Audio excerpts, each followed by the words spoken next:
Hello, everyone. Welcome to Lunch for the Soul. I'm Melissa Wilson. So happy to welcome you here today from Fox 26 in Houston. As a news anchor and medical reporter, I get to meet some fascinating people who do extraordinary things, and that is the case today. So I want you to think about it for a second. Maybe you've had a hard time and you just decided to do something out of the blue nice for somebody. Didn't it help you just as much as it probably helped somebody else? That's the case today. Let's talk about that. I'm going to bring in my guests right now. Here they are. Abbi, I'm so glad to see you. And Neil, welcome to Lunch for the Soul. Thank you. An honor to have you both here. Let's start with, first of all, this amazing thing that you started doing at the Hope Lodge. And I'm going to get to what Hope Lodge is for you in just a moment, but remarkable to make such a difference in others' lives.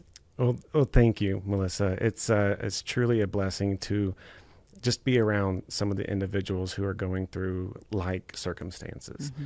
And during circumstances being cancer. Exactly. During my time at the American Cancer Society's Hope Lodge here in Houston, I felt that there was a great opportunity for a little more lightheartedness, a little more maybe brevity, but certainly some encouragement and certainly some hope. And while I was dealing with cancer of my own, I felt it was easier for me to have hope if I could pass that along to others, if I could share the positive messages with Abbi, with a few of the other residents there at the American Cancer Society's Hope Lodge. Tell us how you did that one sticky note at a time. One sticky note, yes, ma'am. I had this warm-hearted impulse that I decided to follow of writing down a few messages, a few sentences of maybe some encouragement on a Post-it note. And I was initially worried that the administration there might be a little upset that I was maybe littering or leaving pieces of paper around, but that they were well received. So I would write a few sentences of encouragement and leave them in various locations, sometimes in the elevator or in the communal kitchens that we had, and oftentimes on a few residents' doors. And that's where we bring in Abbi, who was also staying at the Hope Lodge. Well, you were in the elevator the first time, is that right? Yes, or where I was going up to the floor with my parents, and we noticed there was a sticky note, and I think we left it the first time, but then when we got back in later, I noticed it was still there, and I kind of just took it, and I held on to it ever since. You probably felt like it was meant for you, right? Yes. Is it what you needed to hear that day? Yeah. Do you remember what it said? I don't remember exactly, but I just remember it was a positive affirmation that I needed to hear that day. I love that. And, sometimes things speak to you, and you just need that. And it's something that you could look at and over again to help build you up. Okay, let's go into why this was really important to both of you. First of all, let's talk about your diagnosis. When were you diagnosed and what with? Yes, ma'am. I was diagnosed with a salivary gland cancer, something called mucoepidermoid carcinoma. I bet many people haven't heard of that one. Probably you when you were diagnosed as well, right? That is absolutely correct. I was never a smoker. I didn't really have some of the precursors to developing cancer as we kind of commonly associate with cancer. And so this was really out of left field for me. And I was diagnosed of all days on April Fool's Day, April 1st of last year. And this was so far from a joke. I mean, this was going to be something Yes, that you would have to fight. And so what did that treatment plan look like for you? The treatment plan consisted of 2 surgeries. After the first surgery, going into the first surgery, we weren't quite sure what we were working with. I had a few scans and biopsies done prior, but nothing definitive. And it wasn't until the first surgery that the pathology report and my ENT doctor were able to confirm that this was mucoepidermoid carcinoma. And at that time, we didn't have clear margins from the first surgery. Meaning they had taken out cancer, but there were some remaining cells, which is a serious problem. Right? That's correct, yes, ma'am. There was cancer present on the slides or on the microscopic cassettes that was at the edge of the pieces that they removed. So they knew that if they didn't go back in there for a second time, that active cancer was still prevalent. and I ended up having another surgery, and these are quite involved. Yeah. It's And it's up here on your neck where you were having it done, right? It is, yes, ma'am. I believe the technical term is considered a neck dissection or a radical neck dissection. And so I had a handful of lymph nodes removed as well. And following the second surgery, it became apparent that I still needed another form of intervention. And in my case, it was proton radiation. So you had a lot going on. But on top of that, we see you here, probably in the wide shots, people can tell that you have a leg brace on, which has nothing to do with that. This was from an accident before that, which is what brought you to Hope Lodge, because it was very difficult for you to drive from Magnolia into the med center for all of these treatments, all of these appointments, right? It was, yes, ma'am. I had 2 spinal injuries a few years ago, one in my lower back and one in my neck that has led me with quite a bit of fusions. I have 5 of the 7 vertebrae fused in my neck, and that makes it quite difficult for me to type on a keyboard for any length of time, and especially to drive, to have my arms held up. And especially weakness from going through all of your treatments as well. Absolutely. And that's where the American Cancer Society has this beautiful safe haven called Hope Lodge. It is so lovely and it is so warm. And I love how they have thought of everything, right from you having your own space where you can stay, a comfortable bed to go lie down on, but at the same time communal areas where you can go to the kitchen and meet other patients like Abby Absolutely. and not have to do that drive. And it's free of charge. I mean, all of that is such a blessing. It was the key to my success in completing my radiation. I was facing oftentimes driving from Magnolia to the medical center at 4 a.m. Sometimes I would have to arrive just before 6 just to have my radiation performed. And doing that for 6 weeks, it was out of the question, honestly, if I didn't have some amazing parents or amazing family and friends, and having the opportunity to be so close to the treatment center with the American Cancer Society's Hope Lodge, it was a game changer.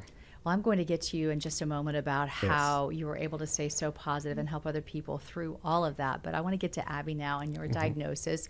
First of all, tell me, what were your first signs and when did you think something was going on with you? I was actually misdiagnosed 4 different times. I started developing symptoms in January of 2024. And how old were you? 19. Yes, I was just getting through college, kind of finding this new sense of adulthood and fun when I started having this like sensation in my back, and then over time it eventually went down to my leg. And one day my mom just took me to the ER because the pain was getting out of hand, and I got diagnosed on finals week, May 7th, that I had that there was a mass in my leg. And then May 21st, 22nd, we got here to Houston, and I got diagnosed with osteosarcoma. And you live 6 hours away, Yes. which is a long drive. And Yes. that's where Hope Lodge comes in for you. Exactly. Again, the American Cancer Society saving just the day for you. How long have you been staying there now? Over a year now. Wow. Can you even imagine having to go back and forth, or the expense it would be to stay in hotels? Oh my gosh. It would be devastating financially, I would think, Absolutely. for your family. Yes. Unfortunately, our hospital didn't accept our insurance from the beginning. So there was a lot of money out of pocket just for my biopsy, for labs, for just follow-ups. It was, very necessary, but it was very expensive. And so when Hope Lodge came into play, it changed the game completely, and I could not imagine my life. My parents couldn't imagine our lives without it. It's so special if you think about how it lives up to its name, to Yes. offering patients who are going through the unthinkable so much hope, and it was doing that for you. Absolutely. How much did it help you just to get the little uplifting notes here and there? So it started with the one in the elevator, and then you started seeing them all over the place. What did that mean? Just on you're coming home for treatment, it's been a long day, bam, a positive affirmation. Yeah. I mean, it means so much. I feel like there's this stigma around cancer patients that, we're just a dark cloud constantly, and that there's just this this cloud that's following us, but that's not true. A lot of us are just trying to live our normal lives and be as happy and fun as we can be, whatever that may look like. And so when I would see that there was someone else just trying to take that back however they can, it was really nice and reassuring. And they actually started appearing on my door. I thought it was staff doing that at first. I didn't know that it was another guest staying there up until just recently that I found out it was Neil. Yeah. I love it. Yes. How did you come up with, we talked about why you decided to do it, but you're feeling bad. You're going through a really tough time fighting late stage cancer, but you're helping other people too. I'm sure it helped your heart as well, knowing that you're being sneaky, right? Going around and leaving these, but hoping you would give joy, and later finding out that you were giving a lot of joy. Yeah, it was, this has become, in the last few days, a very full circle moment. I spent some time right after high school working for Chick-fil-A as a team member. And I remember in one of the training videos, the founder of Chick-fil-A, Truett Cathy, had posed this question of, how do you know if somebody needs encouragement? And his response was, if they're breathing. And that has always stuck with me. And goodness, it's so true. It is. At any point that I found myself having some difficulty making it through the day, I would just go back to some of the positive words that I've seen others share with other cancer patients' journeys. I had a great support group on Facebook that provided some very encouraging words, but there was a warm-hearted impulse that I just could not hide. I couldn't deny. And I knew that I needed to be, I knew that others needed to be the ones hearing some of these messages as well. And I chose not to write my name on it. It wasn't about me. It was purely the encouragement that was a driving factor behind those sticky notes. And having it come full circle now, the cat's out of the bag, I guess you could say. Well, and I think it got out of the bag because didn't you you built a smiley face in your own window, right, in your room of sticky notes. It's this beautiful, fun, happy smiley, and everyone's like, wait a second, who's connected to that room? And then there you were, and that's how they found out. I love that. Yes, ma'am. It is so special, and I just think it's so beautiful that you're making such a big difference.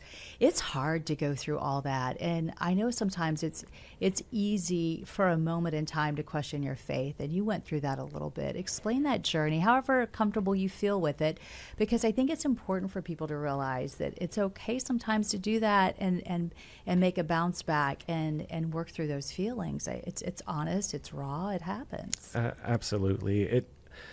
For me, my journey through faith, dealing with my first round of medical challenges through my spinal cord injuries, that took a lot of wind out of my sail to get to a point where, when I was diagnosed with stage 3 cancer and then what progressed to stage 4A cancer, that I had to really struggle to find motivation, dealing with mental health, dealing with the physical pains associated with this disease. I had to find the courage to get through and the desire to want to get through. And if it wasn't for, I believe, my foundation in faith that I experienced in childhood and growing up through my church's youth group, faith became this source of hope for me. And in a dark environment that didn't really seem to have much of a appealing outcome, at least faith provided that firm foundation that God has afforded us promises that we are going to be seen through these challenges and through these adversities. It certainly it was the brightest parts of my journey, getting to reflect back on Scripture and just hearing from other members in my church's community that really got me through. I love seeing the brightness in your eyes. They light up when you talk about it, and I can see it in you. It's really beautiful. Thank you. Such a bright light. Abbi, how has faith helped you through the tough times? I've definitely had a different way of connecting with it. I was someone who, my parents have just always given me the freedom to find, my own beliefs and whatever that looks like. And for a while, I distanced myself from God. Up until I got diagnosed, I felt like there was this connection that started again, and I went back to Him. I feel like it's super important to have faith when you're going through something like this, because it's completely out of your control. You really can't do anything besides control your attitude towards the situation. And it gives a lot of reassurance to know that there's something higher than you that is guiding you and is watching over you, and that that all of this is eventually going to lead to something even greater, which is like my mantra, is that there's always something greater out there, and beyond what you're going through currently in life. So it's really important to me. But I've also just really gone back to like my philosophies and like stoicism, and just trying to keep the best attitude throughout all of this. And that can be hard to do. And I do think that faith helps you bounce back from that. And you probably know that the medical studies are there, and all the doctors I talk to always say that it just always seems like people who believe in prayer tend to just sail through their treatment so much easier, even on the hard days. So I'm thankful you have that in your lives, because the medical knowledge, and it's in black and white. It's not a guessing game. It's not a placebo effect. I mean, it's very real from some of the most serious researchers in the country. For better or worse.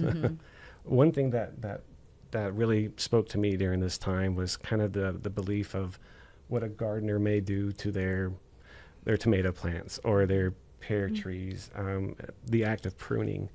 And, a gardener doesn't look at a plant and decide to prune it without having any future plans for that plant, whether it's for it to produce fruit or vegetables or to propagate. For me, going through cancer was God as the gardener showing me that this pruning process was evidence that He wasn't done with me yet.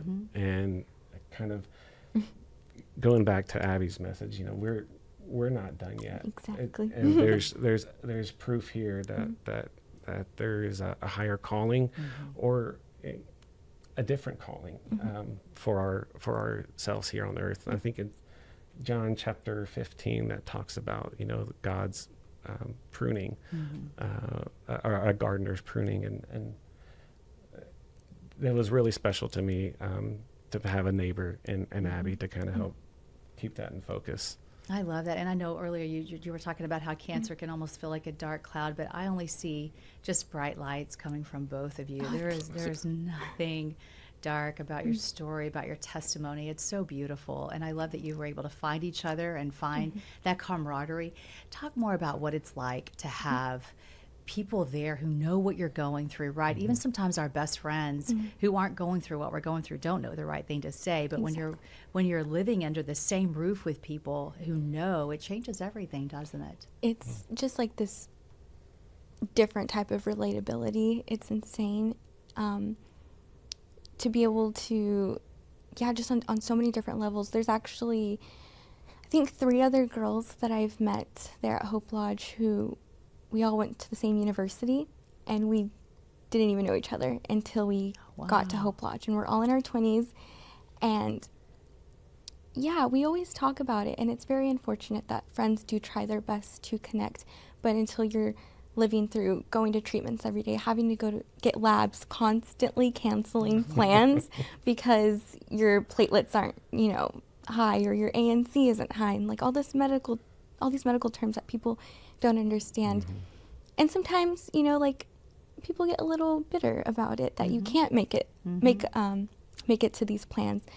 But then you have those people there at Hope Lodge that do, that understand, and that will stick with you and stay in with you and laugh through the chaos of all of the cancer web. That's perfectly said. Stick with you and then stick all over the place and make you happy, right? I mean, that's as good as it gets. How did that help you, Neil? Yeah, it was deeply personal to me, having someone who I could laugh with. And there's certain jokes and certain types of humor that us cancer patients can find a common line with, and have a little brevity with, to to get through the day. Yes. It was powerful to have, I believe the American Cancer Society's Hope Lodge, I believe it has 64 resident rooms, which is a lot more than I thought they would have had, but having up to 63 other, families and patients that are so deeply in tune with the challenges that we face, just sometimes existing in a normal society is very meaningful. And it's great that you bring that up, because it's not just the patients that get to, relate, it's the caregivers. Yeah. Bless my poor mom's heart. I feel so bad for what I've put her through this past year. And, sometimes she doesn't want to tell me what's going on because I have enough on my plate. So it's nice that she has someone there to relate to, and people who also have young 20-year-old daughters who are going through similar situations. So it's really nice. It helps the entire family. Exactly. I'm glad you brought that up. That's beautiful. I can picture that, of how powerful that can be. Yeah. So where do you go from here? What is your treatment plan now? I will finish chemo up, and then I'll have 2 more surgeries. It's kind of like a 2-in-1 surgery, totaling up to 4, and I should be done. And looking forward to traveling, hopefully. Yeah, that'll be fine. Yes. And how long will that take? It'll take some time. I'm looking to be done in October. Nice. But you have light at the end of the tunnel Yes. for your treatment plan. Yes. And how about you, Neil? Where are you in all of this? Have you finished treatment, or are you still ongoing? I have finished radiation and surgeries, and I haven't been given the no evidence of disease words yet, which I believe is what they're referring to as maybe remission. But I do have an appointment here with my oncologist in a few hours this afternoon, and I had some scans a few days ago to hopefully hear those words finally. After I finished radiation, there were some concerns that there were still some cancer markers present. And so luckily I haven't had to go back under the knife or through radiation, but I think things are looking up, and it's nice to know that, there's a good group of friends here, all rooting for the same thing, and just having faith in us to hear those no evidence of disease words. And Abbi mentioned her mom. I know I got to meet your dad, who is such a loving caregiver and has loved being a part of your life and to help you through all of this as well. And I know a lot of other family members as well. 100%. I could not have done this without my family, and especially my parents. My father was concurrently going through cancer treatment himself, taking me to my appointments and getting me to radiation. And my mother is a cancer patient as well. She was diagnosed about 10 years ago with a type of cancer that it hit very close to home. And so I knew I was in good hands with the parents that I was blessed with. Beautifully stated. As we start to wrap up here today, any advice for somebody to just stay positive, like you're obviously able to do when they're going through a hard time, no matter what it is? It might not be a cancer diagnosis. It could be a number of things. Exactly. I just want to remind everyone that their journey is not over yet. There's so much more to come. And I know it's really hard to hear it and for people to tell you that things get better, but I promise you they do. You just got to continue to have faith and let things run their course. And there's always someone else who's going through something very similar to you. So find that relatability, find that person to confide in it, and know that you're not alone. Yeah, find that support group. I think that's so very important. Yes. How about you, Neil? Yeah, I'm reminded of a particular plant. I'm no gardener, although it might come Well, across we're that way. surrounded by plants, so We it's are. fitting. I believe it's called the lodgepole pine, that its seeds require going through a forest fire for the resin and then to be burned and allow it to bloom after a forest fire. And I feel that, when we are going through moments of adversity, whether it's health or societal or, worldly adversities, it's important to know that, this forest fire is temporary, and that it is worth going through the fire to bloom on the other side, whatever that may look like. And each one of those listening today, they're worthy of being here, and this world is better with them present.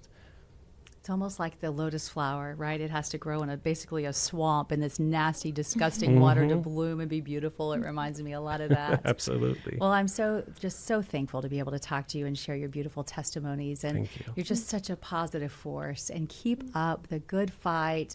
Keep sharing those beautiful, positive messages. And I love that you found each other along the way to support one another through different stages in life and different battles, but at the same time, a whole lot in common. God bless both of you. Thank you. so much. Thank you, Melissa. And I just want to thank everybody for joining us here on Lunch for the Soul. I love that you took part of your day to be with us. I hope this beautiful team here, I'm going to call them, helped inspire you as much as they did me. And I hope to see you back here next week on Lunch for the Soul.